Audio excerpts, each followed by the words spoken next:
Welcome back. And before the break, we were talking about property tax bills. And the question is, values of properties, Dan, over this past 4 years have gone down a lot. I mean, 50% some homes. And property taxes stayed the same, have gone up. And we went through the manure spreader analogy, but can you give us reasons why our property taxes are going up so much, and what can we do about it? Well, I'll give you 3 reasons. Okay. First reason is what Jack was referring to, and that is the demand for money always grows. It doesn't have to grow, but it always does. It does because taxing districts, whether they be schools or park districts or villages or townships or counties, typically they raise their levy, which is, levy is another word for demand for money. They raise their levy every year. Which Demand means for money. More manure gets put on the spreader, and the assessor has nothing to do with it. Right, and the thing is, while more money is being asked for, typically there's not many more property tax payers to pay that bill. Less. Well, we'll get to that. And in some cases, there's less. So that's one reason. The demand for money continually rises, and the same people are stuck paying that rising bill. No matter what the value of their home is, they still got to pay the taxes. That's right. So if everybody's home went down relatively the same amount in value, let's say it went down 20% or 30%, and the assessor recognized that in the way he assessed the property, well, the demand for money remains the same, so everyone would still have to pay the same relative share. They'd have the same relative burden, a tax burden. So the tax rate had to go up 20% if the value of the buildings went down 20. When equalized assessed values go down, tax rates go up. When equalized assessed values go up, tax rates go down in order to collect the same amount or more that's asked for each year. So that's one reason. Spending is what causes raised taxes. Well, that's one of them. Now, How much of that property tax bill goes to schools in Cook County in your district? where I live, 70%. I would say throughout Cook County, it's anywhere between 60 and 75%. Wow. So, and when we're talking about schools, we're talking about elementary school, high school, and community colleges, which take a pretty fair share as well. Schools are about 60% of the real estate tax bill outside of Cook County. It may be. I'm not as familiar with it outside, so. Yeah. Okay. Two-thirds of taxes, roughly speaking, goes to education, largely K-12. And we could talk about that because it really is not going to your education. But that's a whole nother topic. we get started on there. So go ahead. Let me give you two more reasons. Break it down. Two more reasons. Another one is exemptions.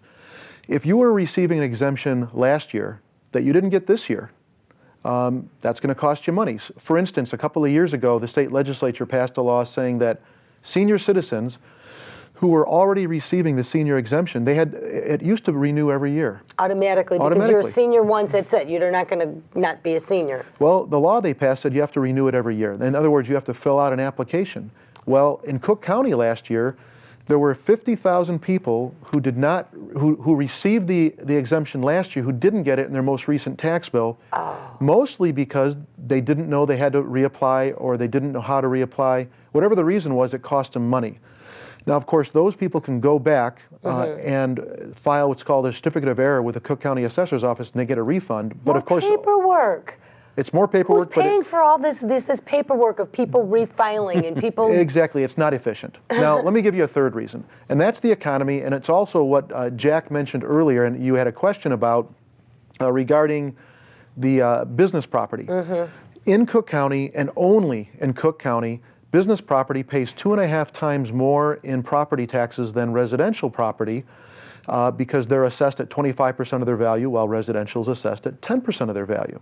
Now, this is not accounting for any exemptions that residential property gets. So now, in an environment where we have businesses going out of business, we have office buildings that can't rent out all of their suites. What do we have? If commercial property's value is based on its income-producing potential, and you have someone that owns an office building with 100 units, and they can only rent out 75 of them, that means 25 of them are vacant now, let's say, as opposed to 5 years ago when maybe only 5 of them were vacant. What does that mean? The value has gone down. What does the assessor do? Well, in recognition of that reduced value, he's going to reduce the, he's going to, in recognition of the reduced income, he's going to reduce the value. And then what happens? That property owner pays less. And remember, they're paying 2.5 times more to begin with. So when they pay less, it's a larger impact than everybody else. Because what happens is, it's not that local taxing districts collect less money because a particular business or businesses are paying less. That burden is spread among all other taxpayers, just as Mike was alluding to earlier, actually. There's so little talk about the spending that these crazy politicians in Illinois and Chicago have done. These wackos don't get good value. Everything they touch costs too much. It's like the schools. It costs $16 a square foot for a school district to repair a leaky roof. $16 a foot. I can get my business or my home done for $3 or $4. So there's something extremely wrong with the kind of thinking that goes on in these political things. They got pals that put in bills that are way too high, and that causes increased taxes. We got crazy spenders here, and the spending is what's got to get cut, both at the national and at the county level. Every level of government has gone cuckoo on spending. Well, government and wastes you've got to money. reduce spending, and so everybody's going to blame the assessor for big taxes, but it's the spending. You can't get away from it. You're right. If you're going to have small businesses started, the first block they got to get through is crazy regulations. They got regulations, that socialistic crap that gets some government guy in front of you to slow you up so you can't start a business. The regulations are a real killer. And then you get to the taxes. But taxes are almost a privilege. If you can get through the minefield of the regulations and start a business, then you are allowed to pay taxes. My husband used to try and tell me that when we were dating.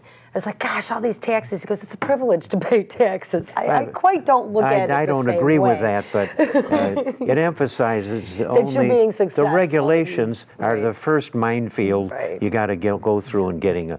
I want to mention one other thing. With that example I gave of business values going down, the rest of the taxpayers then having to absorb that, and that's all taxpayers, whether they're residential, commercial, industrial. I want to put a plug in for local shopping. Don't let your local businesses go out of business. Don't go across the border to shop somewhere else. Shop in your town, because if you don't shop in your local businesses and they move out and there's an empty storefront, you're going to end up paying more in property taxes. Yeah. You know, it's so. But, I got to say, and here's the problem, is the amount of extra property tax businesses have to pay. That gets passed on to the taxpayer anyway, in the form of goods or services that they're Higher providing. markups. We're paying higher for the goods or for the services. That's why you've got counties down south that these businesses are going bankrupt because the people are going to the next county. If you walk up and down the state of Illinois and Indiana, you're going to see devastation on one side and prosperity on the other. Just look at Uline. Uline just moved its stuff over to the Wisconsin border up Lake County. Well, and I There's a don't. lot of businesses that I know personally that have left. There's one rich guy, he doesn't have a lot of buildings. He's doing a lot of business, paying a lot of taxes in Illinois. He just plain hiked out of here and moved to Florida. He didn't have a lot of buildings that he had to do it on. It was the size of his business. He's gone. They drove him away with their crazy taxes.